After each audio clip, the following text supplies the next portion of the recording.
Yeah, hi, I'm Arun Gosain. I am a current regent representing plastic surgery on the Board of Regents of the American College of Surgeons. The American College is the largest organization in the world of surgical specialties and general surgeons, and we're fortunate to have Patricia Turner, who is now the CEO and Executive Director of the American College of Surgeons, come to help us understand that organization better. Patricia, can you tell us a little bit about the structure of the American College and its leadership? Thanks so much for the invitation to be with you this morning. The ACS is, as you said, the largest organization of surgeons. We have some 93,000 members, and we have lots of ways of representation for the members to have access to leadership. One is the Board of Regents, on which you serve. And the Board of Regents has 24 individuals, one of whom is the president, and the other 23 represent all of the different specialties and disciplines within the House of Surgery. There are also officers, of course, the first vice president, second vice president, the secretary, and the treasurer. And then there are the advisory councils. So there's an advisory council for each specialty within surgery. So that's another voice for the members. And then finally, there's the board of governors. And there's representation there from specialty societies, subspecialty societies, countries, and domestic chapters. Thank you. Could you comment in terms of the structure of the Board of Regents, how there are different numbers of regents from the various specialties? I know that's fluid. Could you comment on that fluidity? There are slotted seats for some categories. For example, we have 2 slotted seats for Canadian regents because we were founded by physicians and surgeons of the U.S. and Canada. We, of course, don't only have 2 Canadians, but there's a designated seat or 2 for them. And there are also designated seats for certain of the specialties to make sure that there's adequate representation across the entire house of surgery. So you are, for example, our plastic surgery regent, following in the footsteps of Dr. Linda Phillips, who preceded you. And then there are open seats, if you will, into which any specialty can go to make sure that we have representation of academics, of private practice, of those in urban locations, rural locations, all the specialties, to make sure everyone is represented. Right. So there are 24 regions, but the composition is fluid based on the representation. Correct. Time. Great. And could you describe the role of the respective components of the leadership? You talked about the executive line with starting with the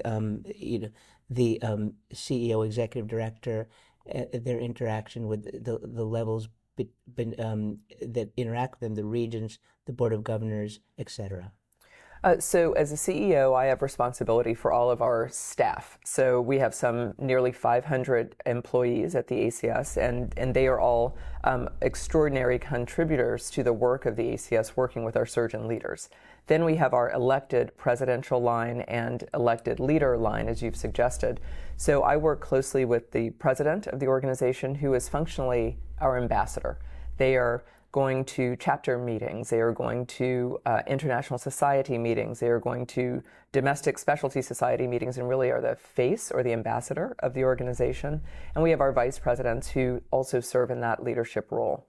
The Board of Regents sets the fiduciary responsibility and the strategy for the board. So I work very closely, as you can imagine, with the chair of the board, the vice chair, the executive committee, and indeed the entire board, where we meet in person, as you know, 3 times a year, with some interim meetings in between. The Board of Governors, I'll say the analogy is kind of the House of Representatives and the Senate. So the Board of Governors is more like the House of Representatives, larger in number. Instead of 24, there are nearly 300 of them. And they really do represent the rank and file members, so that each individual member has multiple voices between their chapter, their specialty governor or subspecialty governor, their advisory council, and then their regent. Great. And the regents, of course, have the longest potential term of the 3 terms of 3 years each, should they serve in that capacity properly and wish to continue. Comment on, I know there's been a lot of back and forth as to what the optimal length of terms is, and I'll give my thoughts as well, but comment on your thoughts on that length of term. So most of the committee's service in the ACS are functionally 6 years. Usually it's a 3-year term, and you can be reappointed once for a complete term of 6. The regents, given their need to understand the complexity of the organization, and it is fairly complex, and again, the fiduciary responsibility. The sense is that it really does take some time to understand all of those nuances. And so the regents serve three-year terms, as you said, for a maximum of 9. And so the thought really is, given the complexity of the organization and the need to really gel with the other members of the board, we have changed some terms so that there's a more regular turnover, not 6 people changing in 1 year, but just 2 or 3 whenever there are changes to facilitate the ongoing communication within the board. And just I'll give my personal reflection. I think that's great because so many organizations, for example, the association, I'm the president this year, but that'll be over this year, and it's hard to, even though you have a legacy, it's hard to see that your ideas can continue to be built upon if you're no longer part of that after being past president. Whereas the Regents, you have 9 years. I really look forward to that for my entire career, to have a long-term impact on the specialty. No, I appreciate that as well. To your point about the presidential line, we do have the president-elect year. So there's sort of a year for the president to get up to speed. And then, as you said, the presidency is a single-year term. And then we do have the past presidents, which meet together, who act as advisors, who are still engaged. But as you said, the presidential year is a single year. Great, thank you. And you've talked about the different components, with being the Board of Governors, the advisory councils, et cetera. Can you just mention how the strategic plan of the college is impacted by each of those subsections, one reporting to the other, and how those decisions are made? Well, the strategic plan, as you know, because you participated in that process, evolved over the last 15 months. We shared it with all of the stakeholders. The governors were involved, the resident and associate section, the Young Fellows Association, all of the leadership groups within the organization participated in the development of the strategic plan. And so our goal is to make sure that everyone really understands their role in it, whether it's around advocacy, whether it's around education, whether it's around research, and that everyone can access what's important to them from the college. In many ways, we are a victim of our own success. There's so much that the ACS does that any individual member won't be able to do everything, but we make sure that we have offerings, whether it's scholarships and fellowships, whether people are interested in cancer or reconstructive surgery or trauma or quality or advocacy or teaching, that can be where one engages. Thanks so much. And my final question is just give me your thoughts on the next 5 to 10 years, the priorities of the college going forward in a very fluid environment politically and with surgical specialties. Well, certainly it is a fluid environment, as it is when any administration changes. And so we want to be sure that we are accessible to answer questions, to give advice, to help shape policy around all things related to surgery. And so our advocacy efforts are really quite strong.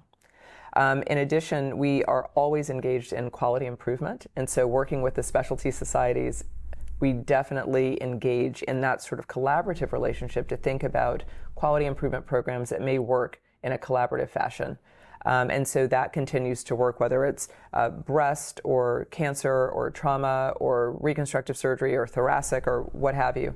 There are engagements across the specialty societies around that improvement process. Certainly education, as you know, we are soliciting for a new Senior Vice President of Education. We hope to be able to announce that person later this year. And so education at all levels, whether you're a medical student, a resident, someone in practice, again, we're not going to replace the specialty societies, but want to be an adjunct to or an addition to in the education space. And then when we think about where there are elements of how we improve the member engagement, there's efforts there to make sure that we meet the needs of the members at whatever phase of their career there might be. Again, early career, mid-career, late career, private practice, academics, all of those members have different needs, and we want to be able to meet them. Well, thanks so much, Dr. Turner. I'll do my best to see that plastic surgery can be part of that strategic plan, and thank you for engaging all of us. Thank you so much.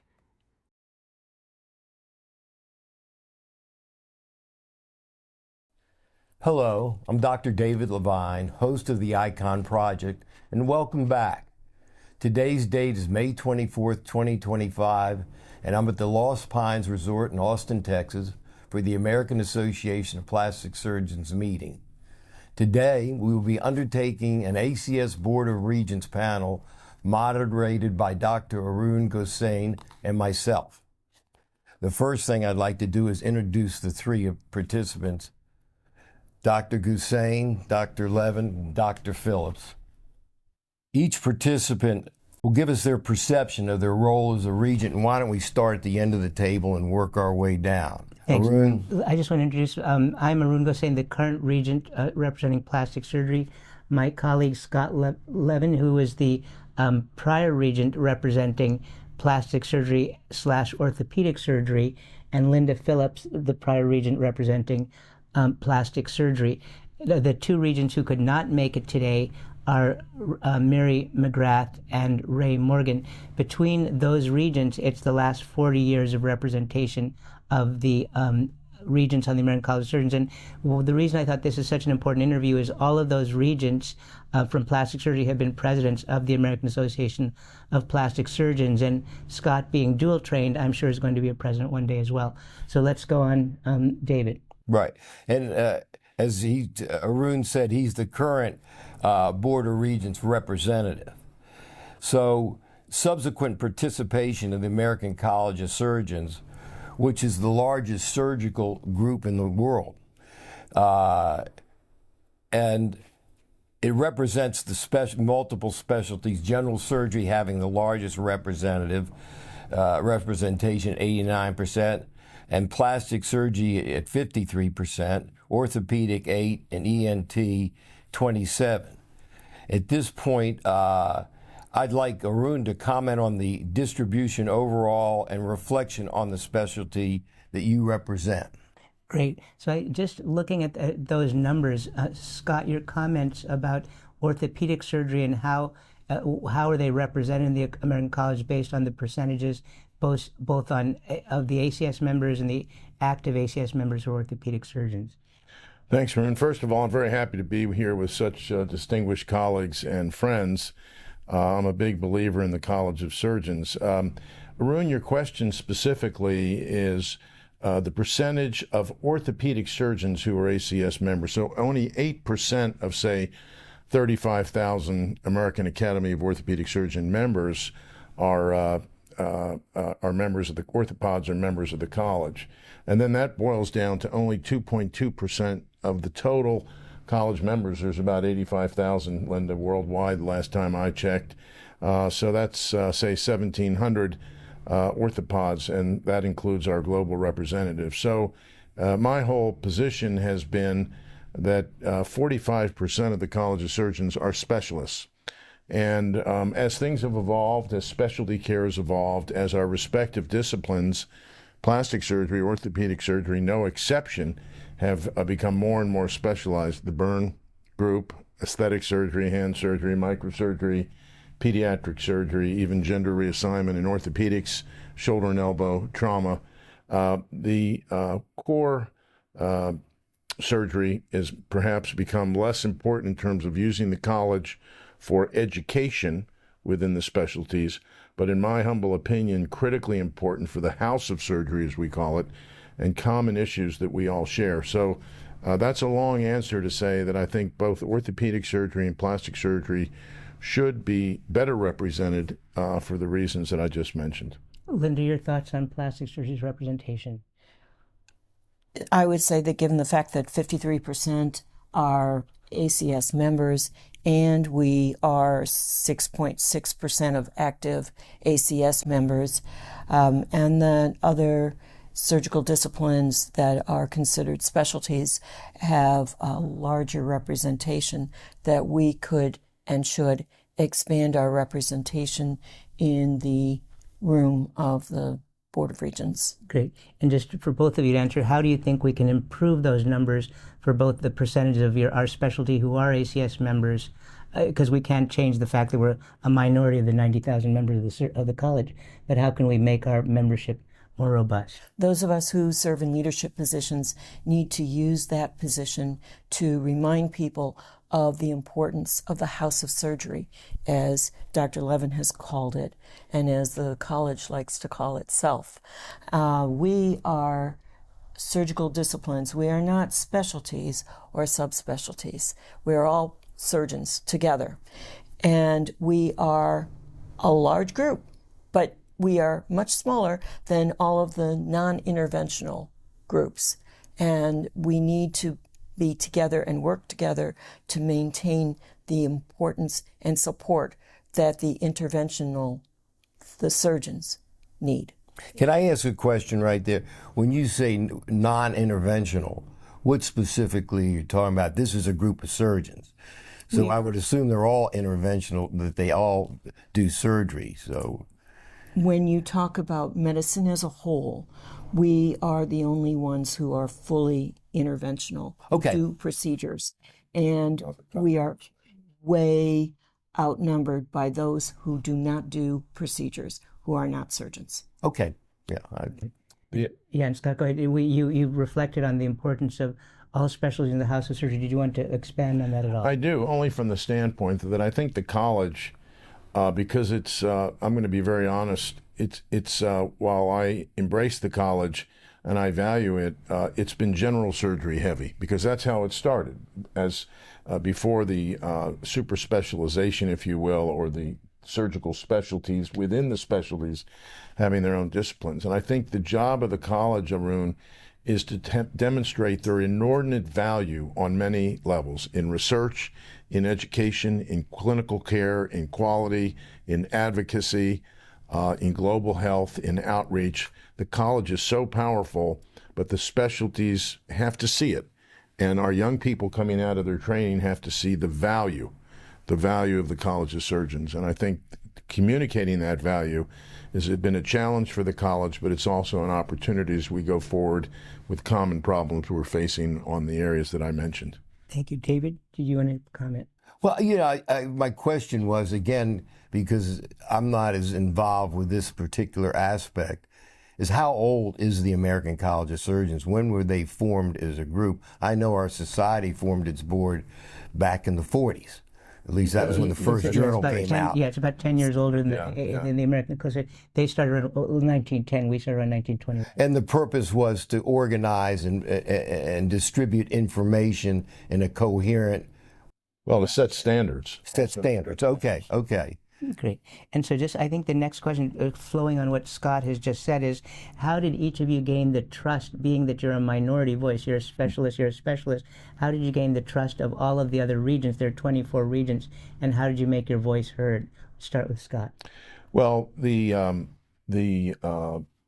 ground rules for regents, and you were told this, and I know Linda, who served admirably, has been told it, you leave your specialty guns at the door.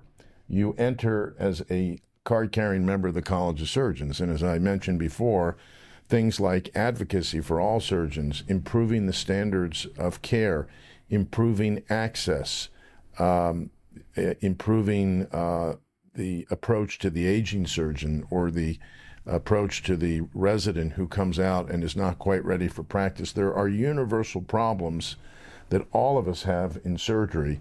And that's where the common ground is. And that's what I think Linda and myself and you will spend your time doing, talking about surgery. Yes, we will raise our hands and say, in orthopedics or plastic surgery, we do this, or this is unique to us. Let me share best practice, whether it's ACAPS or other things that we have, our research council, talking about plastic surgery specialty. But more importantly, what are the common needs for all surgeons? What are the goals for all surgeons? And I think that's how we conduct ourselves in the Board of Regents. I can give you just a quick example. The murder of George Floyd, was an issue that the college had to deal with on many levels. This was not specialty specific. This was, how is the American College of Surgeons as a body, and Linda, you remember this, how are we going to respond? What is our role? What is our responsibility? And subsequently, there was an entire division set up on anti-racism and things like that in the college in response. That wasn't for otolaryngology or ophthalmology or gynecology and obstetrics. That was for the House of Surgery. Great. Linda, your comments. And everything we did was for all of us. It was not infrequent that even if we were discussing specialty disciplines but in addition to priorities, general surgery, we would talk about that together. And otolaryngology, plastic, ophthalmology, orthopedic surgery would talk together. Even CT surgery, some of the disciplines that we think of as being primarily general surgery based, we would talk about that as a group apart from the emphasis on general surgery and how we are a much larger part and a necessary part of the college activities and should be part of that in terms of leadership and cooperation across all of the surgical disciplines. I'm very pleased to see that our last several presidents have been able to do that. How did we gain our respect from the others? We talked up. We didn't keep quiet. We were very active in the committee system. We gave regular committee reports, and we served as officers. Dr. Levin was first vice chair and then chair of the Board of Regents. I was vice chair. I chaired the CJC, the nominating committee, and I chaired the ethics committee as well. And being very active in the Board of Regents was just as important as it is for any of our plastic surgery organizations. Thank you. David? Well, it's interesting because last night, that's why I say these things have a natural flow to them. I've kind of got the concept, but Mark Constantia and I and his wife and my wife were talking last night about something that you kind of hit on, the aging surgeon and the hazards of an aging surgeon. Mm-hmm. How do you approach it? The American College of Surgeons, to me, and the Board of Regents, do they have a program that says, hey, we don't want to have to take that doctor out of the operating room and his legacy ends up that way? Is there any form that the ACS has to evaluate that, plus the surgeon that's unethical, etc.? There are a lot of things that you can deal with, because when you mentioned Floyd, I said, well, what does it have to do with this? But now I understand.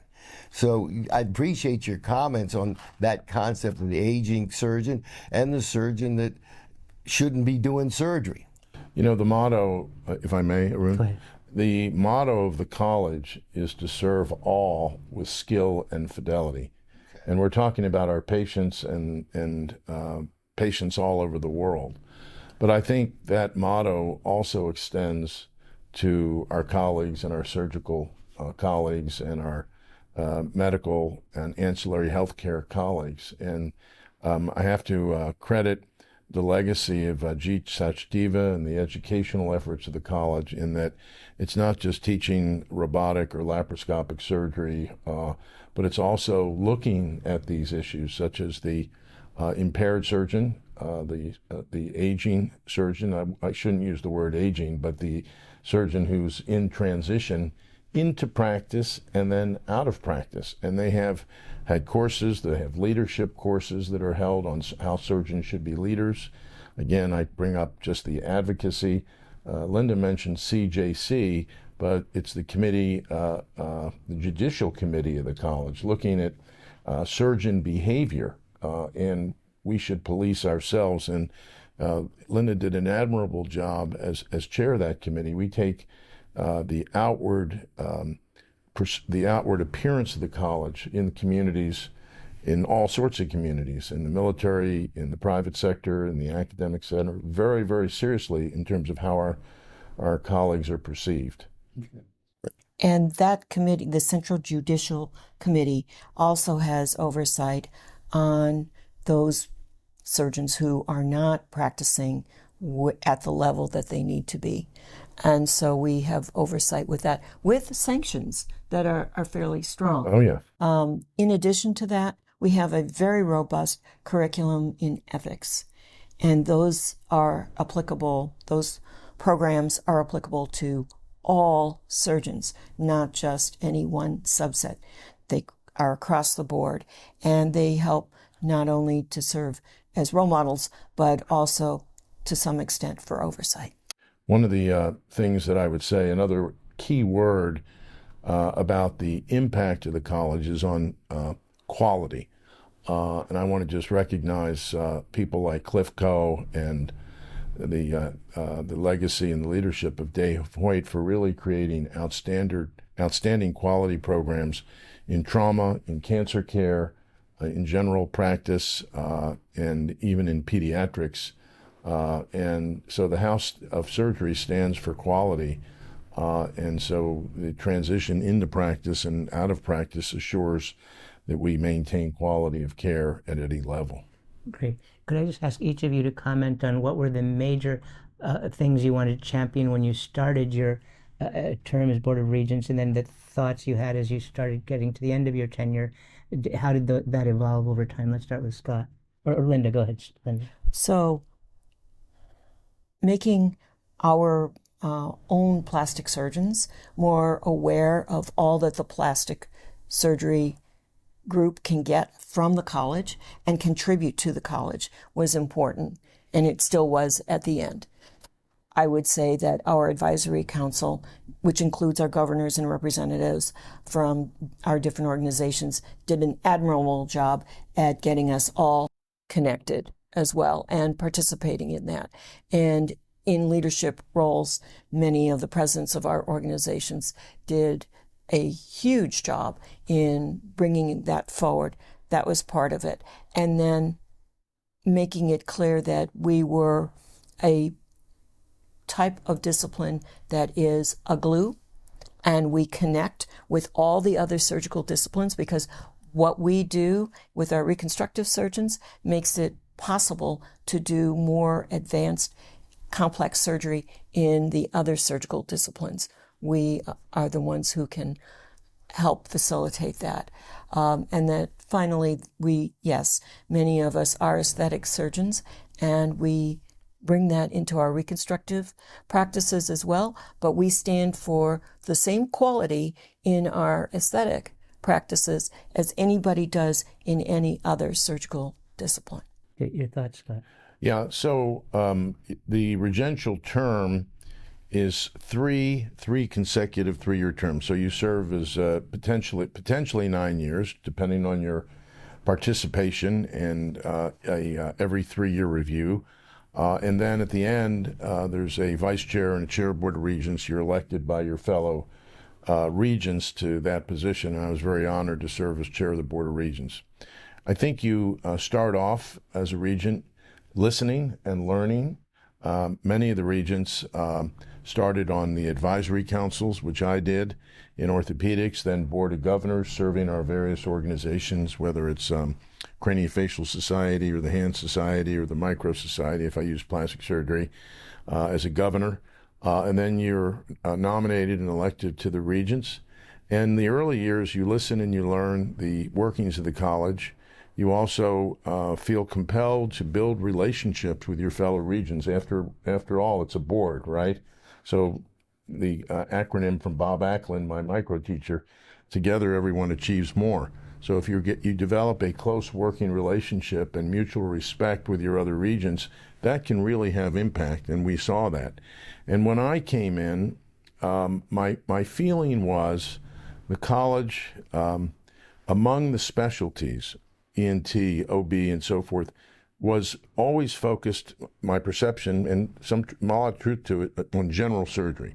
So every time there would be a discussion that would drift into general surgery only, I'd raise my hand politely and say, but we have to keep our North Star, which is the House of Surgery, in mind.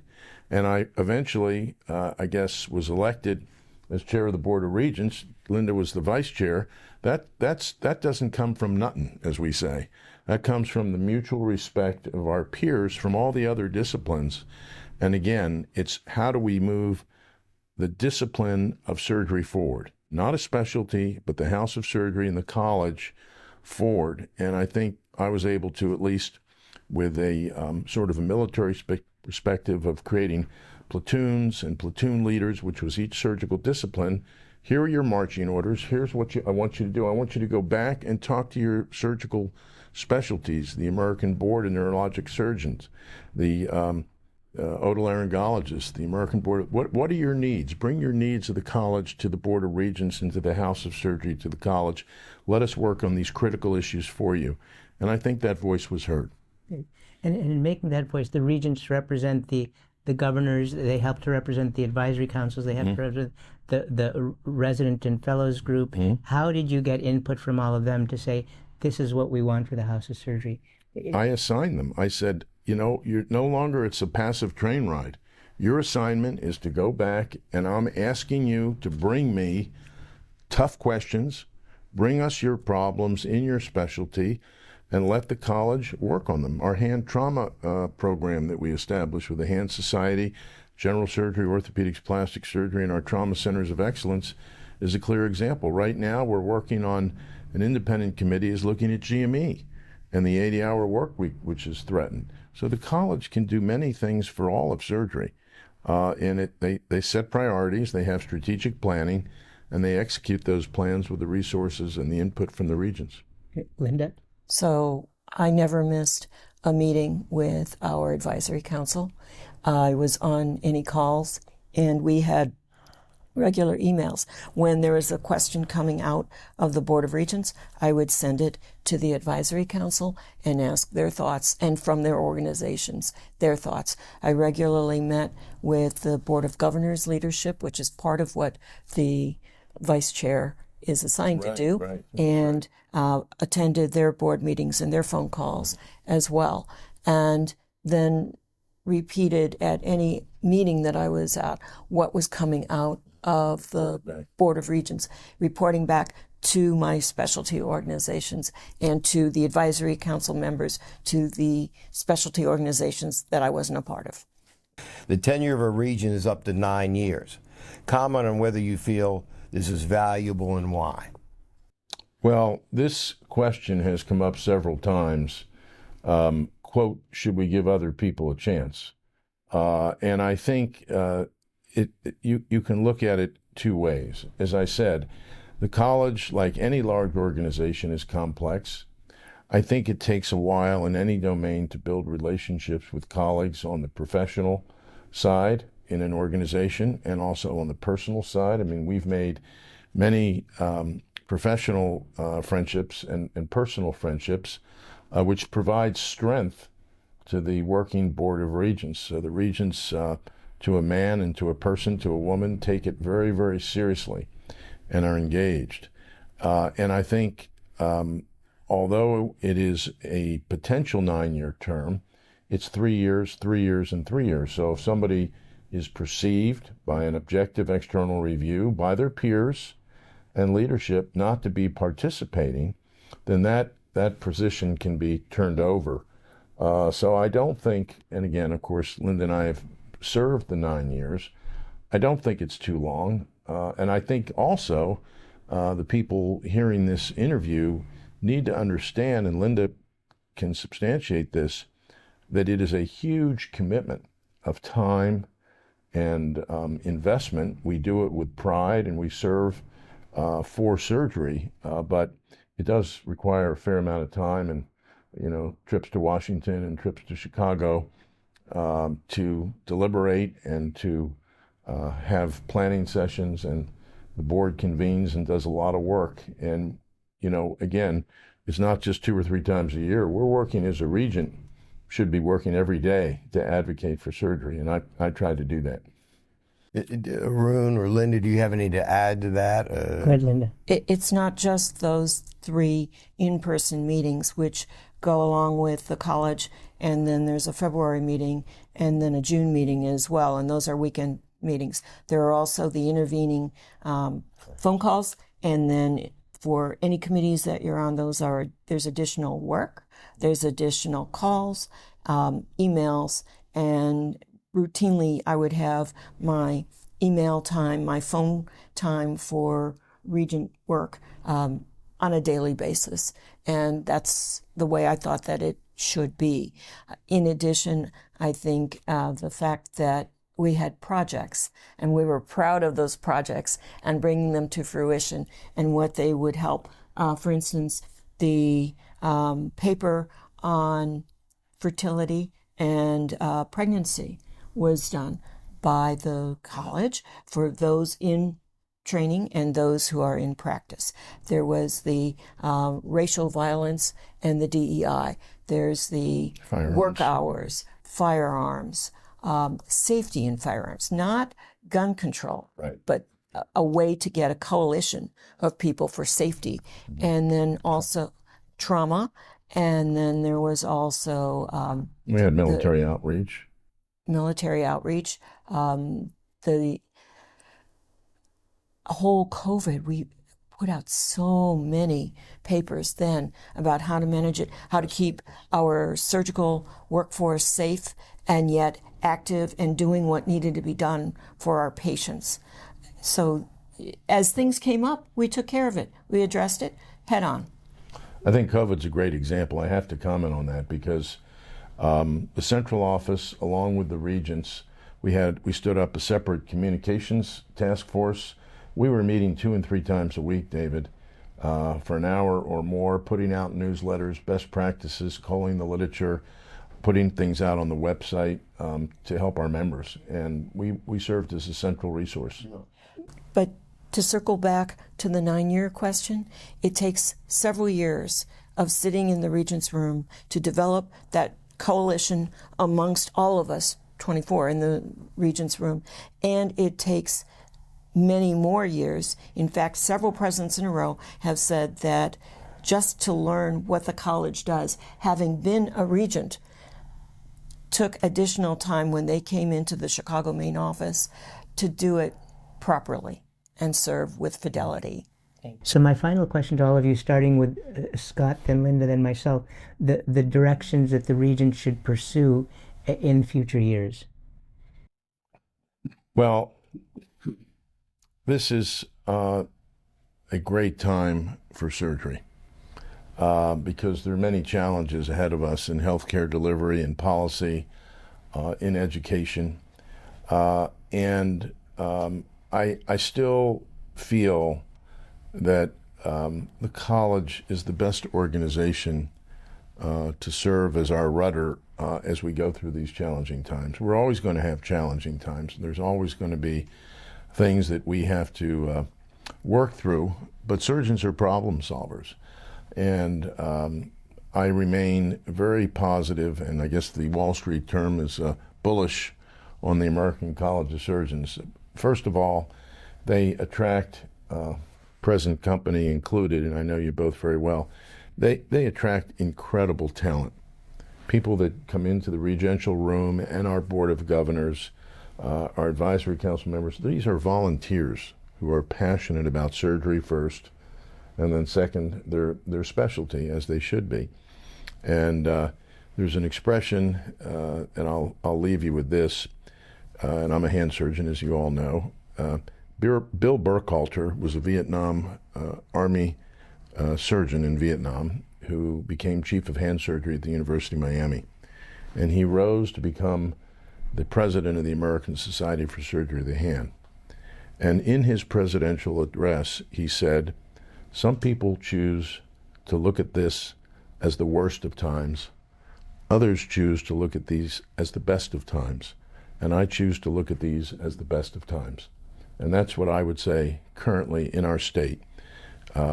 Research funding, duty hours, reimbursement, tort reform, everything that the American and global surgeon is dealing with, access to care, are going to be the challenges. But to me, looking at the building in Chicago and what it represents, these are the best of times, and we will take advantage of the strength of the College of Surgeons. Thank you. Linda?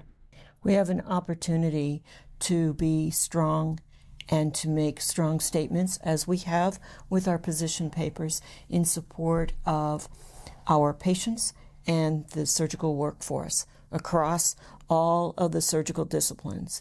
And I would encourage all of the current regents to continue to do that. I know they will, because you don't get into the boardroom for the regents without having had that strong background to do it. And I have full faith in the Board of Regents and the college that we will continue to stand up against anything that tries to diminish the ability of our delivery of care of the utmost quality with complete professionalism and highest moral ethics, as the college has always stood for over 100 years. And I'll just summarize as the current regent in my thoughts that I'll break it down into membership. We really need to make sure that membership rate stays robust, both with the subspecialty organizations. You can see we can really improve it with some specialties, but as well as with general surgery, because we can't be strong without a majority participation. And so anything we can do to help that, we're going to focus on.